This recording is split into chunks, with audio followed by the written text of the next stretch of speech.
चाहतन भरत भूप तहि भोरे, विधि बस कुमति बैसिय जिय तोरे।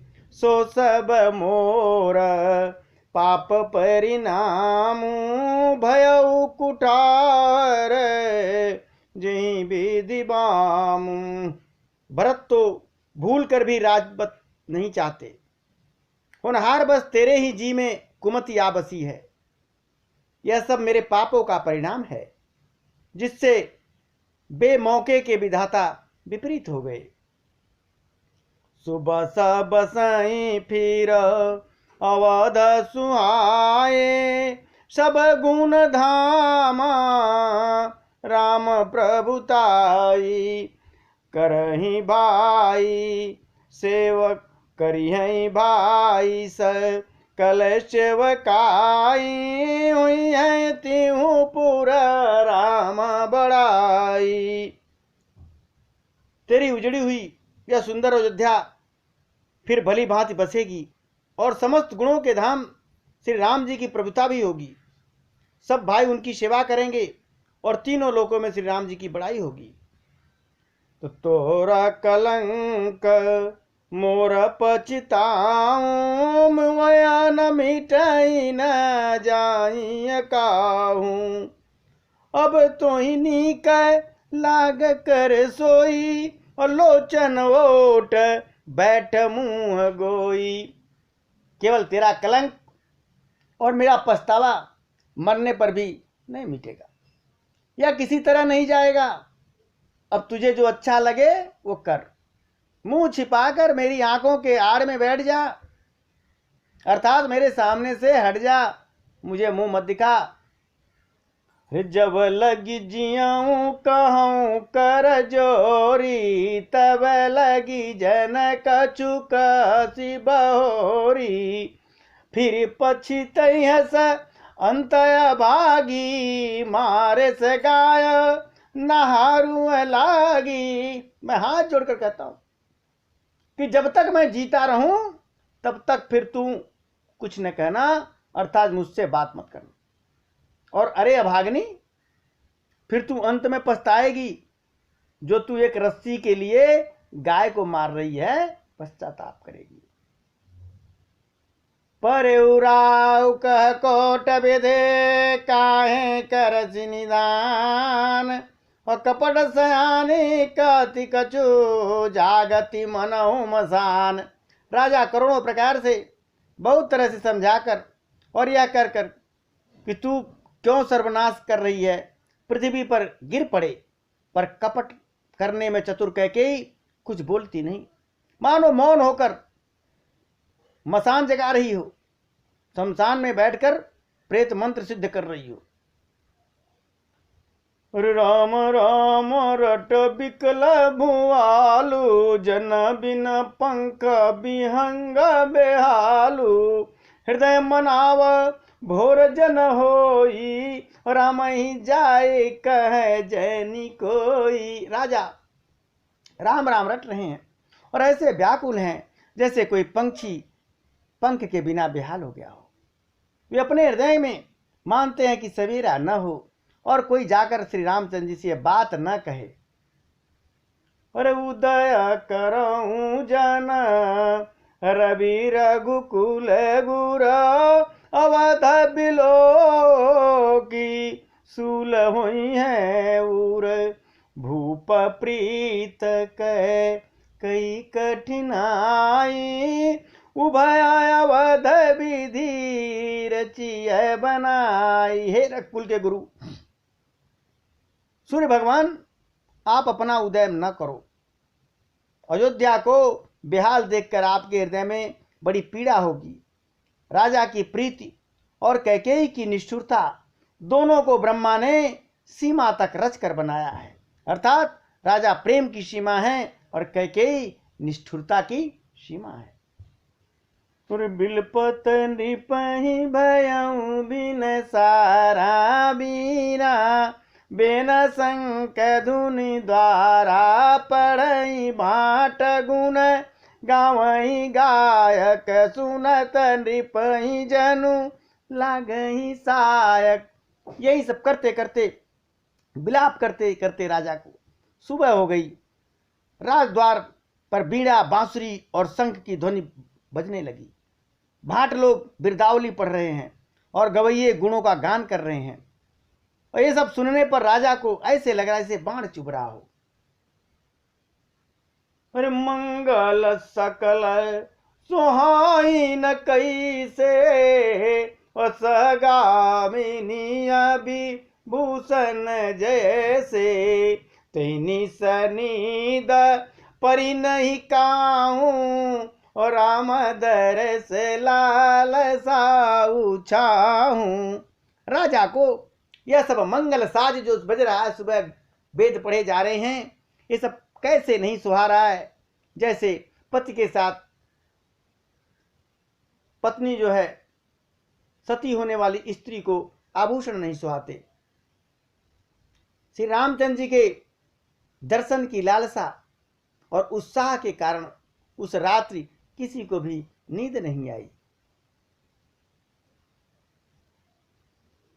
हरिद्वार भीर सेवक सचिव, कहीं उदित रवि देखी, और जागे अजौन अवधपति, कारण कवन विशेष। राजद्वार पर मंत्रियों और सेवकों की भीड़ लगी है। वे सब सूर्य को उदय हुआ देखकर कहते हैं कि ऐसा कौन सा विशेष कारण है कि अवधपति दशरथ जी अभी तक नहीं जगे।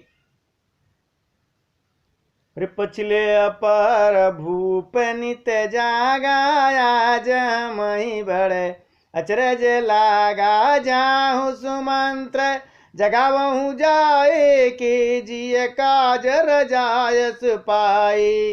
और गया सुमंत्र राउर माहे, देखी बयावन जाते डेराही, धाई खाई जन जाई नहेरा, मान विपति विषाद बसेरा। राजा नित्य प्रति रात के पिछले पहर जग जाते हैं, किंतु आज हमें बड़ा आश्चर्य हो रहा है। हे सुमंत्र, जाओ, जाकर राजा को जगाओ, उनकी आज्ञा पाकर हम सब काम करें। तब सुमंत्र जी राजमहल में गए, पर महल को भयानक देखकर वे जाते हुए डर रहे हैं। ऐसा लगता है मानो दौड़कर काट खाएगा। उसकी ओर देखा भी नहीं जा रहा है, मानो विपत्ति और विषाद वहां डेरा डाल रखे हों।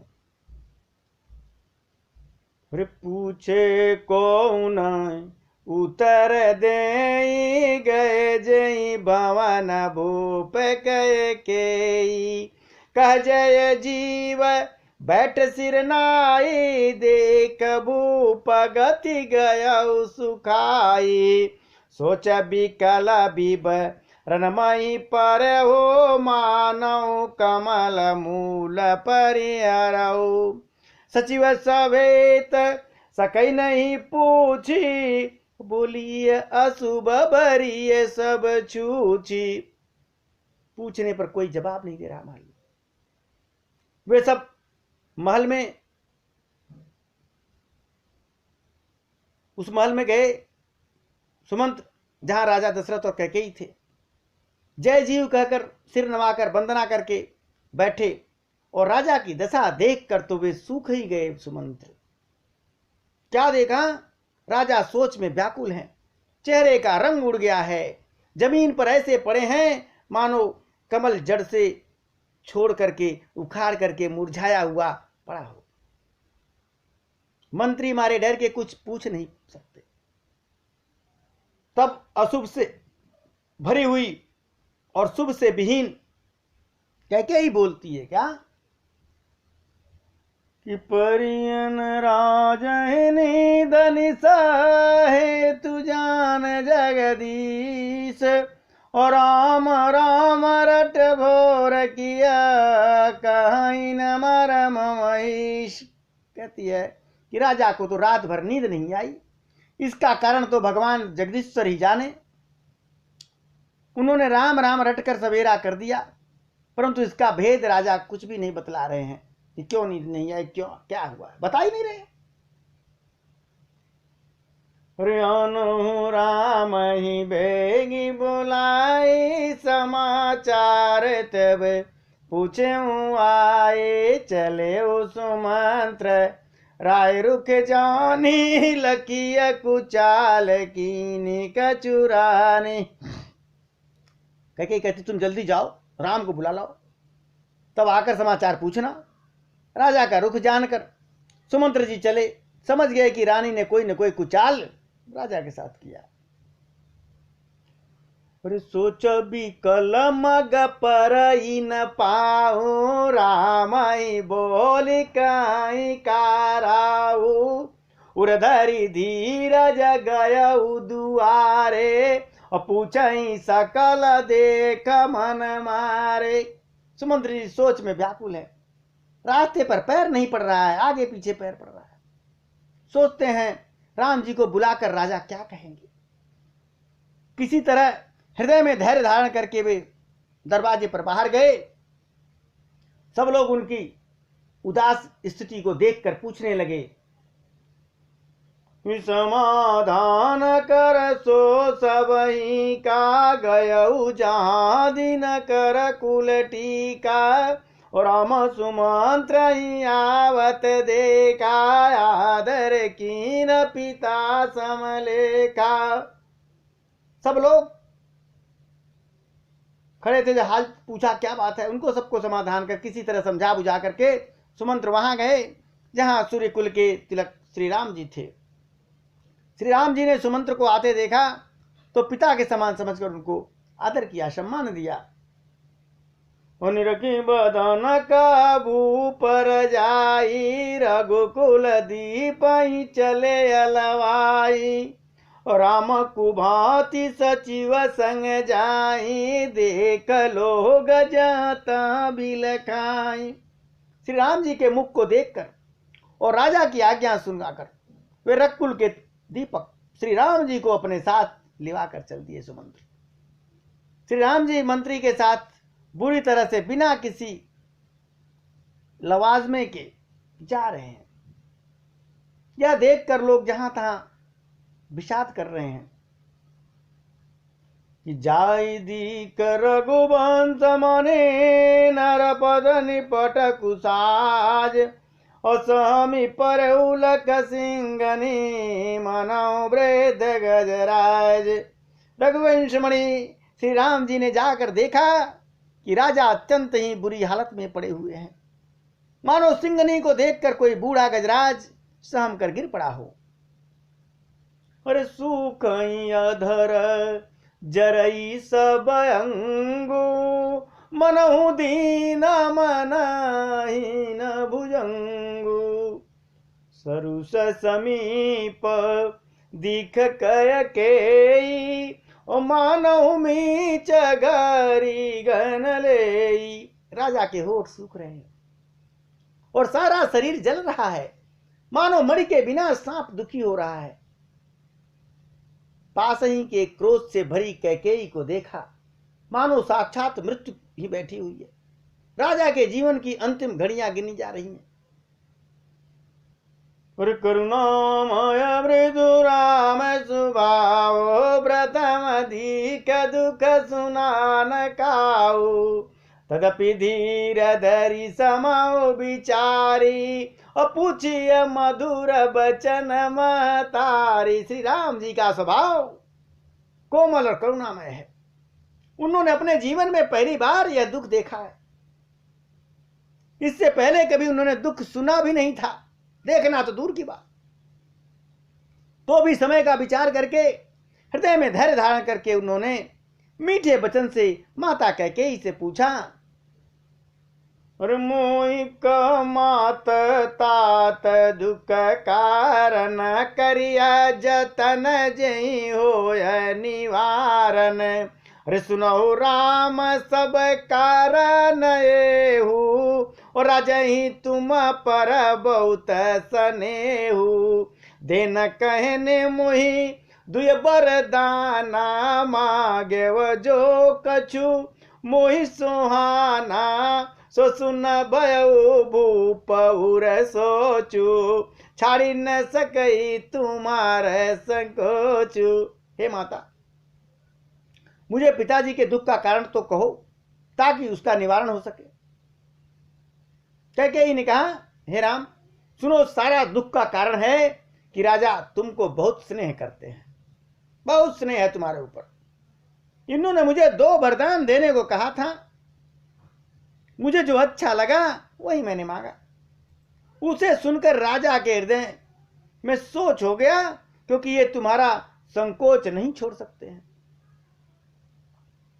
और सुत स्नेह हित बचन उत संकट पर नरेश, और सकऊं तो आयस धरऊं सिर मेटऊं कठिन कलेश। कति है, इधर तो पुत्र का स्नेह है और उधर प्रतिज्ञा है, वचन है राजा का। राजा इसी धर्म संकट में पड़े हुए हैं। यदि तुम कर सकते हो, यदि तुम कर सकते हो तो राजा की आज्ञा शिरोधार्य करो और इनके कठिन क्लेश को मिटा दो। निधर बैठक हई कटुबानी, सुनता कठिनतायति कुलानी। जिभ कमाना बचन सरबाना, मनो महिप मृद लक्ष्य समाना। कैकेयी बेधड़क बैठी ऐसी कड़वी वाणी कह रही है जिसे सुनकर स्वयं कठोरता भी अत्यंत व्याकुल हो उठी। जीव धनुष है, वचन बहुत से तीर हैं और मानो राजा ही कोमल निशाने के समान है।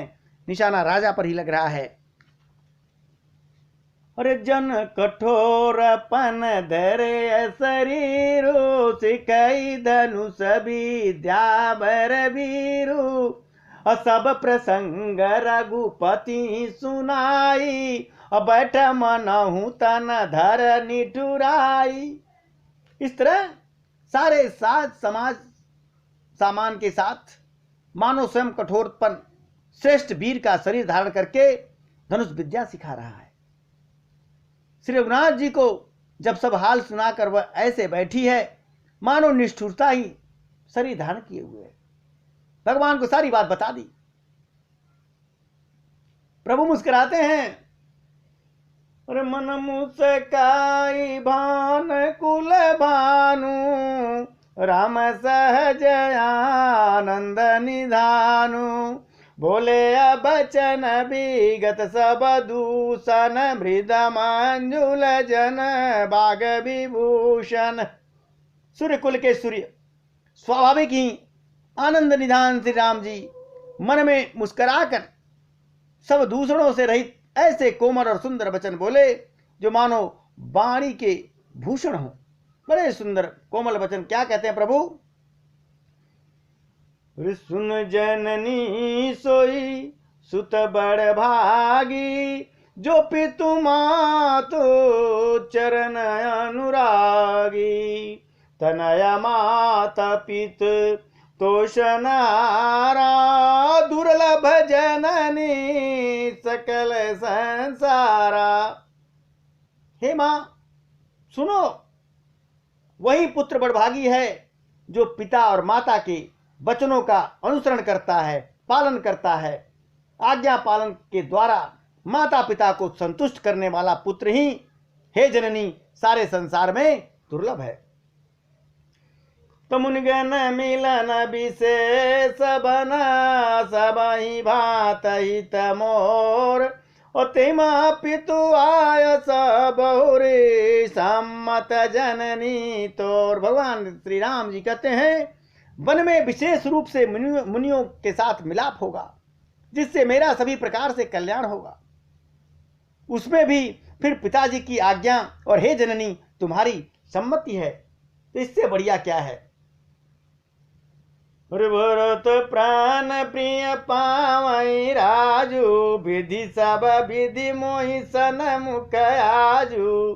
तो जौन जाऊं बन ऐसे वह काजा, प्रथम गनीय मोहि मूढ़ समाजा। प्रभु कहते हैं, और प्राण प्रिय भरत को राज्य मिलेगा। इन सभी बातों को देखकर यह प्रतीत होता है कि आज विधाता सब प्रकार से मुझे सम्मुख है, मेरे अनुकूल है, मेरे पर प्रसन्न है। यदि ऐसे काम के लिए भी मैं वन को न जाऊं तो मूर्खों के समाज में सबसे पहले मेरी गिनती होगी, सबसे बड़ा मूर्ख मैं हूं। और सेवई अरडकल पतर त्यागी, परिहर अमृत ले विष मागी, तेउ न पाई अस समय चुकाई, देख विचार मात मन माई। प्रभु कहते हैं मां से, कैकेयी से, जो कल्प वृक्ष को छोड़कर रेण की सेवा करते हैं और अमृत त्याग कर विष मांग लेते हैं, हे माता तुम मन में विचार कर देखो, वे महामूर्ख भी ऐसा मौका पाकर कभी नहीं चूकने वाले हैं। अरे एक दुख मोहि विशेषी, निपट विकल नर नायक देखी, तोरे ही बात पित ही दुख भारी, होत प्रतीत न मोहि महतारी। हे मां, मुझे एक ही दुख विशेष रूप से हो रहा है कि वह महाराज को अत्यंत व्याकुल देख करके, इतने व्याकुल है ये देख के मुझे दुख हो रहा है। इस थोड़ी सी बात के लिए पिताजी को इतना बड़ा दुख। हे मां, मुझे इस बात पर विश्वास नहीं होता। धीर गुना उदधि अगाधु, अभामोहिते कछु बड़ अपराधु, जाते मोहि न कात कचुराओ, अमोर सपथ तो ही कह सत्य भाओ। क्योंकि महाराज तो बड़े ही धीर और गुणों के अथाह समुद्र हैं। अवश्य ही मुझसे कोई बड़ा अपराध हो गया है, जिसके कारण महाराज मुझसे कुछ नहीं कहते हैं। तुम्हें मेरी सौगंध है माता, तुम सच सच कहो। सहज सरल रघुबर बचना, कुमति कुटिल कर जान, अचलई जोक जल वक्र गति, यद्यपि सलिली समान।